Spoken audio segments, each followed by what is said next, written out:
And we're going. Okay. Everybody's all set? Okay, all right. So hi, thanks for coming out today. My name is Ben. This is Amber, and we're talking about homebrewing for hackers. So I want to set the stage of what you guys should expect today. So we're here to share our interests with the community, and this is definitely going to be a break from the technical stuff. And honestly, we're a little surprised that this talk even got accepted. So hey, so just to also set the expectations. Sorry, no 0 days. If you came to this talk expecting 0 days, you probably came to the wrong place. You would think. So anyway, we're gonna give you a 0 day, we think. So this is how to get a DerbyCon talk accepted. So first of all, tell people you will give them free beer, right? Name drop in 80, regardless if you know him or not. But seriously, spend some time thinking about what your submission says, and spend times on all of the parts, even the parts that the attendees will see, won't see. So we actually we posted our submission online if you want to read it, just to see how this talk got accepted. But don't rule out the stable talks, right? There's actually, I think maybe a little less competition. Demo something, and if you can, open source something that you demo, right? DerbyCon loves open source. Give away free stuff, so we have some free stuff we're going to give away today. And use Unicode like a floating boss, and say yes to DerbyCon hugs, regardless if you want them or not. This is kind of the culture here. And don't be shy, just submit something. You have a better chance of getting something accepted than you would think. So quick overview of what we're going to talk about today. We're going to learn how to make booze. So how many homebrewers in the crowd? Wow, okay, you guys are awesome. Okay, and if we say something wrong, go ahead and correct us, right? Okay, history and legal fun, we'll talk a little bit about the prohibition, that's what that picture's from, and then our open source project at the end. So we have a lot of material we're going to cover, so we're just going to kind of try to keep moving through it. So I'm going to give you the beer chemistry 101, right? So we start with yeast. Yeast is probably the most important thing, and we're going to feed it some sugar. And that's going to give us yeast poop, right? But that yeast poop is actually awesome because it is alcohol and carbon dioxide, which is exactly what we want in our beer. So that's good yeast poop, right? And beer is actually one of like man's oldest inventions, up there with like fire and stuff. And it was probably just an accident that we made it. So making booze is really, really easy. If you haven't homebrewed, that's like half of you in the crowd. You can't really mess it up too much. All you gotta do is make it taste good, right? So that's what the rest of the talk's gonna be about. And just quick disclaimer, we're not like beer experts, we're hobbyists. Everyone has this slide, right? There's lots of opinions on the internet about the right way to do things, and people disagree fiercely on what that right way to do it is. So there's always room to improve, probably better ways of doing things, and this is what we've been doing lately, but we keep adapting things and keep changing things. So I'm gonna hand it over to Amber to talk about the steps of making beer. Okay, this is probably everyone's favorite part. So open a beer to get started. So a good idea is to figure out if you have everything. The worst part is like getting halfway through and realizing you're missing something. So it's a good idea to just get an idea of what you need and have it ready to go. This is just an example of what you might find in a kit you might buy online. So you're going to have some dry malt, liquid malt. Yeast isn't pictured there because we actually did a starter on this one. And then the hops and some malts. So sanitization is one of the most important things because you want your yeast to win. Do not use soap. Soap is really bad for beer. We use Star San because it's worked really well for us. Some people use bleach. I don't know how well that works. And so there's a couple different ideas, but Star San seems to work really well for us. Another thing, don't use scratch pads. You open up, when you put scratches in, you get bacteria. That ruins everything. You can't get it out then. So another kind of key thing that we really don't normally think about is clean up right away. Don't let things sit overnight. Just clean up right away. It's so much easier. Of course, sanitization is so important. Because there's yeast around us at all times. Wild yeast gets in, you don't get the same type of beer. So yeah, sanitization is so important. Okay, so I'll just, just a pro tip, if you ever end up getting sucked into a time vortex and end up having to live the rest of your life out in the medieval ages, don't drink the water, right? But you're better off drinking some beer or wine. And our question to you guys is why? What do you think? Kills bacteria. Yeah, kills bacteria. So you want to come up and get a beer kit? Yeah. Yeah, totally. So we got 3 beer kits here. No, you're right. Yeah. Okay, so we got an IPA kit, we got a wheat kit, and then this is a stout. Okay. So you can. IPA, great. Yeah. So go ahead and grab the IPA kit. So these kits we made. I guess we should give you a little background. When you give a DerbyCon talk, you get a $200 honorarium. So we decided we might as well give that back to the community, and we made these kits. These are kits that we decided we thought were all the proper ingredients and equipment you would need for a 1 gallon starter kit. So, and they also come with the ingredients, so it's everything you need to make them there. So go ahead. Okay, so step 2 is to get the water hot. So start the boiling process. You're not actually going to get it to a full boil, but really close. So a little more water results in better hop utilization. It's always a good idea to read the directions at this step. That way you don't miss anything, because in this step, I read a lot of it, and then Ben added the hops at the wrong time. So we actually messed this one up.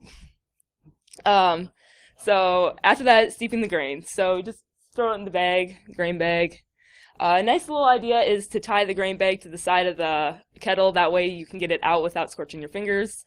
Took us a little while to figure that one out. A nice thing about during the boil, stick the liquid malt in some hot water in the sink. It's a lot easier to pour. You don't have to stick a spoon in there and try to scrape it all out. It just pours all out.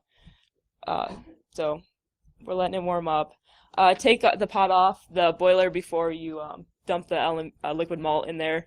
That way you don't scorch it on the bottom. It's a good idea to have one person stirring. Ben's of course taking the photo right now, and then the other person pouring, because then you can stir it and not get it scorched on the bottom. And at this point you have wort. And so now we boil it. This is what we call the danger zone, because we've let it boil over a couple times. So and it happens really, really fast. Yeah, so and keep an eye on it. And it's a mess to clean up. It's kind of a pain, so kind of keep an eye on it for the first half. It kind of calms down after that. There's a pro tip there. If you're starting to see the boil over, spray cold water on it. Oh, okay. Yeah, that's a good idea. Okay. So during the boils, when you're going to add your hops. So the first part of hops you put in is bittering hops. So that's kind of the flavor, the bitter part of the beer you're tasting.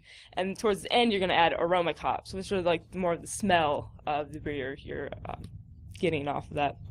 It's kind of handy to have a food scale, just because a lot of times they give you in 1 ounce packages, and sometimes you add half an ounce to start with and then a half an ounce later. And then sometimes they also give you a little extra. They don't normally short you on hops. So it's just a little something kind of handy. That way you have the exact amount. That's not too important though. Cooling and aerating. So if you want to take a really long time, you can just put ice and water in the sink and let it sit for a really long time and stir it. A wort chiller is really handy and cuts the time down to maybe 20 minutes tops. So it just runs cold water through a pipe in there. And at this point, everything that touches the wort must be completely sanitary. So CR sand is kind of handy at this point, especially in a spray bottle, because you can just spray everything. So we're getting it ready for primary fermentation. Yeast needs oxygen to live, so we need to we just dump it into the container. If you're seeing bubbles, you're probably getting pretty good aeration. And you're also going to want to get up to a certain volume, because we initially started with about 3 gallons in the kettle, because it's not feasible to do 5 gallons in there. It's just too heavy to move around. But you don't want to add too much water, because we're trying to get to a specific starting gravity, or original gravity. And this just is how to kind of read it. You're reading at at the bottom of the meniscus. You're trying to get it. This is just a reading of how much sugar is in there. And so you'll have on your sheet how much or what it needs to be at, and you just add water to get it up to there, slow increments. Pitching the yeast, we actually did a yeast starter, which is like doing a little microbrew beforehand. Normally we just dump the dry yeast in there. We've never had it not start, so it's worked out pretty well for us. And of course, if you forget the yeast, there is no beer. And then of course you need to keep everything else out, and you're going to let the CO2 out, but not let oxygen in. And so you're going to, we use we've been using moonshine lately for that process, um, for filling the airlock. Don't use water; you'll get an infection. Well, there's a possibility of it because sometimes the air temperature might change and it might pull some of what's in the airlock into your brew. So it's a good idea to use Star San, which doesn't hurt the yeast or hurt you in low quantities, or alcohol of some other sort. In this, you can actually see it's bubbling away. This is actually the next morning, so it does not take very long. If it's been a couple days and you don't see anything, there's something wrong, you need to look into it. A good idea is to remember if you put yeast in it. And it doesn't take very long to get going. And now you have the flat beer. So we normally do a secondary fermentation, but at this stage you could technically bottle it and drink it shortly after that. But mainly the secondary is to get rid of the krausen and dead yeast at the bottom. So that's pretty much the goal of this part. It's also an idea that we've gotten into, like putting other things into it. So like putting oaks in there. You can add some bourbon at this point, add fruit, or do dry hopping if you like more hops in there. At this point, there's a lot of alcohol in it, so you don't have to worry about it being so clean. Still always a good idea, but like the dry hops, you don't really need to boil them, just throw them in there. You're also going to take another hydrometer reading. This is just a quick formula to get the alcohol by volume. It's kind of a nice idea because sometimes it varies widely. We've gotten stuff up to like 6-7%, and then we have stuff that's really low too. The second formula is for higher gravity stuff. We've gotten into doing wines and stuff, so it's a little better formula for that kind of thing. Quick idea on carbonating. So we normally do bottling, but kegging's a nice option.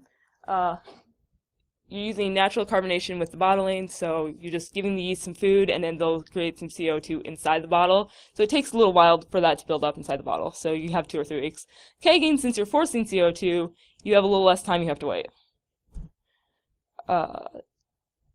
It's cheaper for the bottles because a lot of you probably drink beer here, and if you just hold on to the bottles that are not twist-offs, you can just reuse them. Just wash them out really well.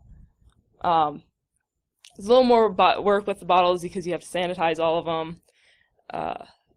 And then you also have the chance of bottle bombs. We've never had one blow up because the headspace is so important. Air compresses much better than liquids, so if you leave some headspace in there, it can compress there and you don't have to worry about a bottle bomb. But sometimes they happen. You might have not let fermentation finish in time. So a good idea is we put everything in a plastic tub. If one blows up, it's in the tub. It's easy to clean up. You don't have glass everywhere. And then, of course, if you use a keg, you have beer on tap. And then, of course, you can always just repeat the entire process. Now you have a nice amount of beer started. So we've kind of gotten... I think we're missing... Oh, we're missing something. Oh, well. We've gotten into doing wine and mead, which is honey wine. A lot of this equipment you can use to make wines and root beer, sodas.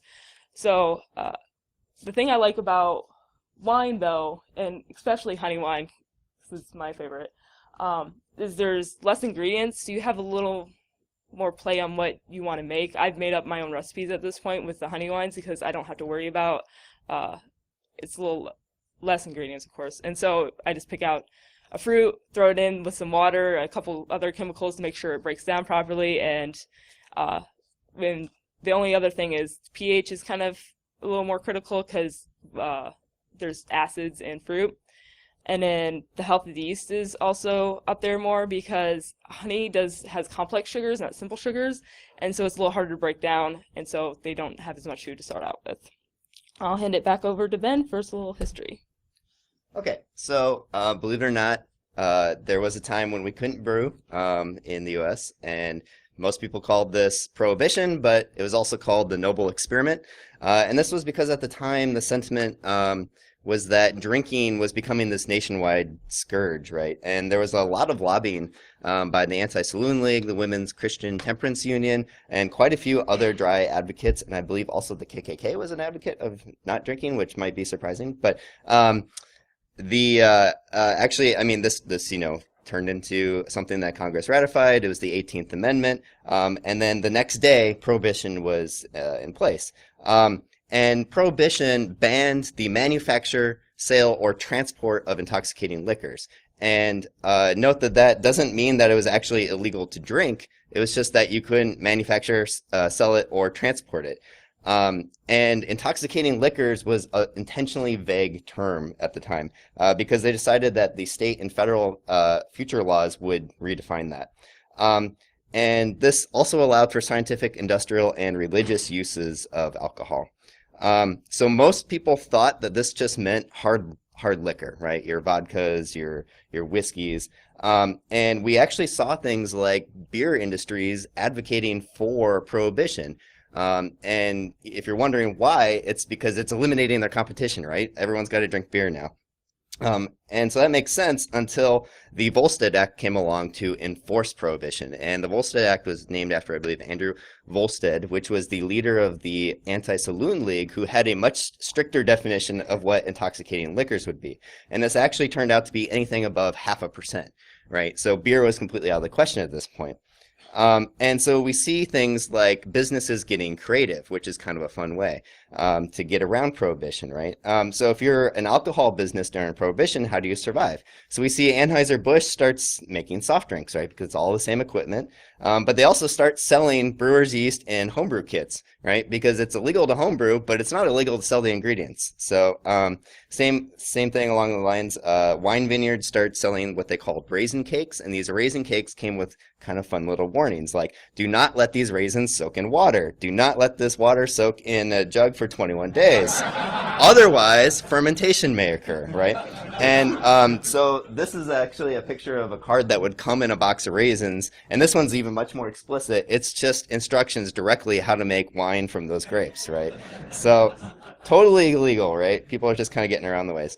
And if you have this idea in your mind, if you haven't tried homebrewing, you might wonder, like, am I going to go blind? Am I going to brew something up that makes me go blind? Short answer is no, and that's because we have this stereotype from Prohibition about all these people getting sick and dying from all this, like, underground alcohol, right? And really that's because there is wood alcohol, which is methanol. Ethanol is the alcohol we like. Methanol is not the alcohol we like, right? And methanol is incredibly toxic. In fact, when you start to metabolize it in your body, it turns first into formaldehyde and then second into formic acid, yeah, which is very dangerous to the human nervous system. So this is made by distilling wood, which just seems like a bad idea in the first place. It tastes just like alcohol, so you can't tell the difference. It looks like alcohol. And the I don't know which group it was, but the industrial industries had to start denaturing industrial alcohol so people wouldn't just buy industrial alcohol and drink that. And one of the early ways that they did that was by putting methanol in it, right? So it became a very deadly poison to people. And then we also saw people just making wood alcohol and selling it to these kind of unregulated underground markets. And so that became incredibly toxic. In fact, just a spoonful is enough to kill an adult human. An adult male.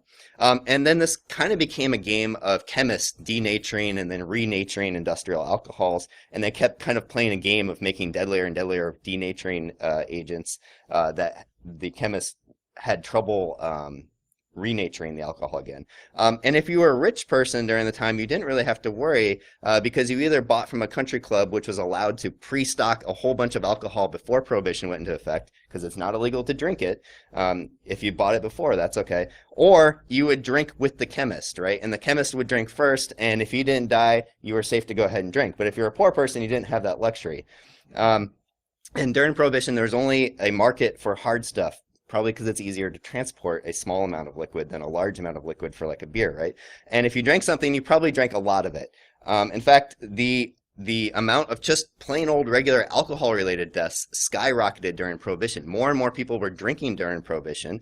Before Prohibition, drinking in a bar was kind of like a saloon. It's kind of the Old West. It's a kind of a male-only place. But now it's an unregulated underground market. Women and children are drinking it. It changed the whole drinking scene. So kind of an interesting time period. So homebrewing today, homebrewing's totally legal today in all 50 states. Prohibition was repealed in 1933, went into effect in 1919. Meanwhile, women got the right to vote, and they changed the presidential term to begin in January instead of April. Yeah, I don't care about that point. But anyway, so the state laws vary widely. So that's something you still need to know because state laws still apply over the federal laws. Alabama and Mississippi actually legalized homebrewing in 2013. So that's, they just finally caught up. And also, we actually wanted to homebrew a bunch of beer and just give it away, but Kentucky does not allow us to give away free beer. So yeah, so you have to do it in a home. So you're limited to 100 gallons per year per person federally, up to 200 gallons per household. So if you can drink that much, go for it, but that's quite a few. Homebrewing cannot be sold, so we can't sell you homebrewing. You need a license to own or operate distillation equipment, but getting that license is actually pretty easy from what I've heard. So if you're interested in that, just pursue getting a license first. Now, we have another question for you guys, and this one has a reward. So if you can't legally distill alcohol, and by distill alcohol I mean boil it, capture the vapor, condense it, and then save that alcohol, how else could you create a hard liquor? You already got one. Okay, yeah. Removing water from like a wine or something like that. Yeah, so how would you do that, though? Boiling it, right? Yeah, but that's the regular distillation method, so, okay.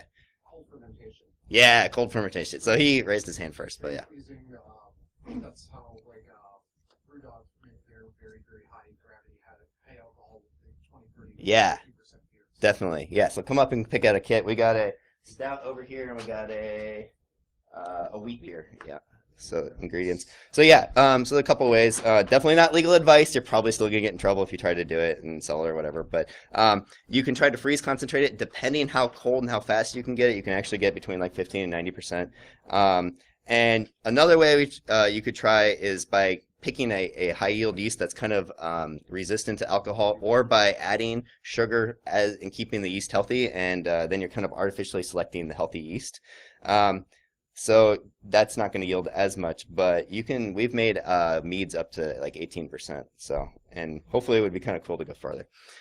So eventually, if you brew enough beers, you kind of find yourself saying, okay, we need a better system. And this is a conversation with my friend Tim. And he kind of says something along the lines of, we should really start labeling things. And by we, I mean you. And that's just because I have all these bottles around, and I try to color code the caps, but eventually you kind of start recycling the colors on the caps. So anyway, you want kind of a system to record your measurements and automatically compute your alcohol content, because you've taken these measurements. I don't want to have to run the calculations every single time someone asks me how much alcohol is in this beer. And the system that we built actually is version controlled with Git, because why not? And it's a web page that's hosted for free on GitHub, and we'll deploy in just about 5 minutes. So all you have to do is go to the GitHub project, fork the project, and then edit a few files. You can add each brew by adding a Markdown file. So Markdown is very easy to edit by hand. You can do it all through the web browser in Git. It's just a clean, simple theme. It's based off Jekyll and supports a custom domain name and is customizable. So this is our open source project. In fact, I'll just pull it up because we have just a few minutes. Okay, so if you go to the home page, you can see all of our brews. We've done quite a few here. You hover over each alcohol content here, and then it shows you the calculation and our measurements. You can jump to each of these. This is the last one we brewed. I messed up the hop order, as Amber said, because I was taking too many pictures. But anyway, this is just kind of a fun way. You can add comments and stuff. So if you guys are looking for something like this, it's free. Just fork the project. Okay, so I think that's all we have. So I'd like to say definitely thank you guys for coming out. This is a huge audience for a very non-technical subject. And I think that hacking and brewing is kind of a win as evidence of half the audience is into that. And if you're kind of into that, there's 2 other conferences you might want to check out. There's one in Belgium called BrewCon, which is all about brewing and tech hacking. And then there's one in Chicago called ThoughtCon, and they hold a homebrewing competition at a bar. So that's kind of a fun thing. And if you guys want these slides, they're up on our sites, and happy to take any questions. Oh, and you guys might be wondering, there's one more kit left. So if you guys look under your seats, someone has something taped to the bottom of their seat. And if no one finds it, You might want to slide over. you might want to slide over to a different seat.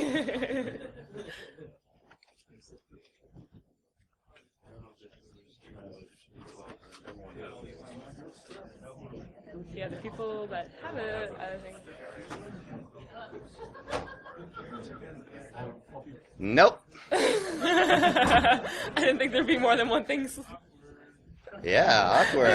It should be somewhere in the middle, because the front always kind of gets some evidence, you know, gets some chance to win first.